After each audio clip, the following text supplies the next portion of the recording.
We've all seen the ads promising a real-life, limitless pill. The idea that a single capsule can grant you superior focus or a higher IQ. But human biology doesn't work that way. If your daily habits are a mess, spending money on premium brain supplements is like putting high-octane fuel in a car with flat tires. It's a complete waste.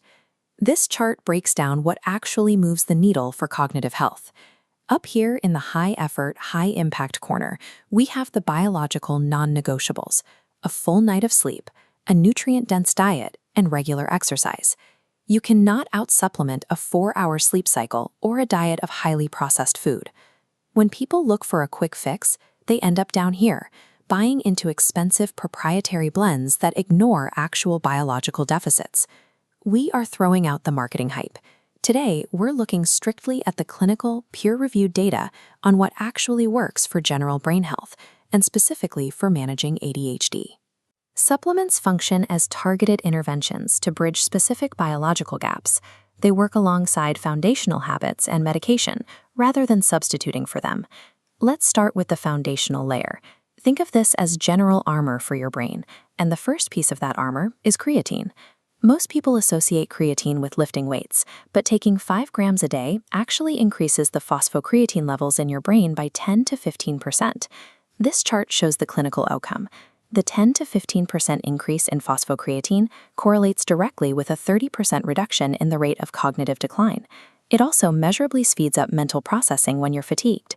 But look at the timeline on this graph. Notice how the line curves gradually over several weeks. Creatine doesn't give you an immediate, jittery spike in focus today.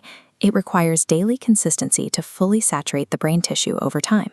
The next foundational tool is lion's mane mushroom, but we're looking specifically for extracts that contain 2 active compounds, hericenones and erinacines.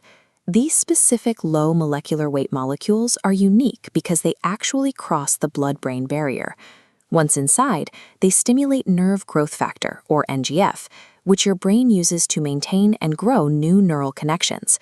Together, these foundational supplements build long-term structural health. They aren't going to rescue a deadline due in an hour, but over a few months, they create a much more resilient brain. Now we move to the heavy hitters, the compounds with direct clinical data for managing ADHD symptoms or interacting directly with standard baseline medications like methylphenidate. First up is the combination of omega-3 and omega-6 fatty acids. The clinical literature points to a highly specific formulation here, a 9:3:1 ratio of EPA, DHA, and GLA. This exact ratio does 2 things. It reduces central neuroinflammation, and it physically repairs the structure of your cell membranes. That structural repair is what allows your neurons to effectively transmit dopamine and communicate with each other. The trade-off here is precision. Grabbing a generic, cheap bottle of fish oil off the grocery store shelf won't give you this targeted ratio, and it is highly unlikely to yield any noticeable improvement in your ADHD symptoms. Next is magnesium, and form matters immensely. We are specifically looking at magnesium L-Threonate, taken in the evening. This graph illustrates why it's so effective. Magnesium L-Threonate crosses the blood-brain barrier and calms the central nervous system. The red line shows the sharp crash many experience when stimulant medication wears off. The blue line shows how L-Threonate smooths that descent into a gentle taper. Do not confuse this with magnesium citrate. Citrate stays in your gut and acts primarily as an osmotic laxative, which does absolutely nothing for your neurological health. Then we have zinc and vitamin D. Both are essential cofactors for synthesizing dopamine and regulating the dopamine transporter function in your brain. The clinical trials here are striking. They show that if a patient with a confirmed zinc deficiency corrects that baseline level, they can sometimes reduce their required stimulant medication dosage by up to 40% while maintaining the exact same level of symptom control. But there is a massive catch. Blindly taking high doses of zinc without a proven blood deficiency is dangerous. It will cause severe gastrointestinal distress and aggressively deplete your body's copper levels. These heavy hitters are highly effective adjuncts. They can smooth out your medication crashes and even lower your required dosages. But their success relies entirely on correcting actual, measurable biological deficits. For a purely natural alternative from ADHD symptom management, the clinical focus right now is on the Crocus sativus flower, better known as saffron. A specific clinical dose of 15 to 30 milligrams of saffron daily has been shown to actively modulate both dopamine and serotonin levels in the brain, acting much like a mild reuptake inhibitor. In recent double-blind trials with pediatric patients, combining saffron with standard medication, and even using saffron alone in some cases, rivaled the efficacy of methylphenidate in reducing core ADHD symptoms. It also avoids the common pitfalls of prescription stimulants. Saffron does not suppress your appetite, and it won't trigger severe insomnia. The trade-off, however, is time. Saffron requires 4 to 8 weeks of consistent, daily ingestion to reach its full clinical efficacy. You do not get the immediate, on-demand focus that a prescription stimulant provides 30 minutes after taking it.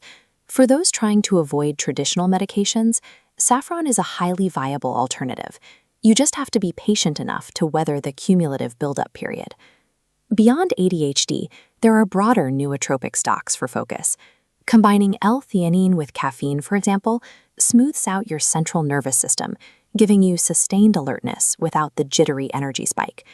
Herbal adaptogens like Bacopa monnieri offer measurable improvements in memory recall and processing speed. But again, they require a strict 8 to 12-week commitment before those benefits materialize. This brings us to the danger zone. There are severe risks when you start mixing seemingly harmless natural supplements with active prescription medications. This demonstrates a critical error.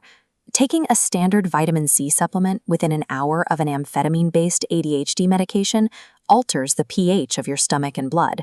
On the right, the vitamin C actively neutralizes the drug molecules, completely preventing absorption. The consequences are even worse with St. John's wort. Combining it with mood stabilizers or ADHD medications triggers unpredictable, highly dangerous interactions across your serotonin and dopamine pathways. The label might say natural, but natural does not mean safe. Poorly timed, unresearched supplements can actively destroy the efficacy of the exact pharmaceuticals you rely on to function. The most common mistake people make is the shotgun approach, buying 5 new bottles and taking them all at once. When you do that, it is mathematically impossible to know what is actually helping your focus and what is causing negative side effects. Instead, we recommend a clinical sequential method. We call it the Insight Anchor Protocol, and it breaks down into 3 mandatory steps. Step 1 is test, don't guess. Before you spend a single dollar on a supplement, get baseline blood work. Have your doctor check your ferritin, vitamin D, B12, and zinc levels so you know exactly what is actually depleted. Step 2 is match your scenario. Target your specific friction point. If your biggest issue is the evening medication crash, look at magnesium L-Threonate. If you're trying to manage symptoms without stimulants, direct your attention to saffron and high EPA omega-3s. Step 3 is isolate variables. Add only 1 new compound to your routine at a time. Wait several weeks to accurately gauge the physiological benefits and note any side effects before adding anything else. And the absolute most important rule, consult your primary care physician before adding any of these active compounds, especially if you are currently taking prescription medication. Sustainable cognitive enhancement relies on mapping your unique biological friction points. Success in managing ADHD follows the application of targeted, evidence-based tools to resolve those specific deficiencies.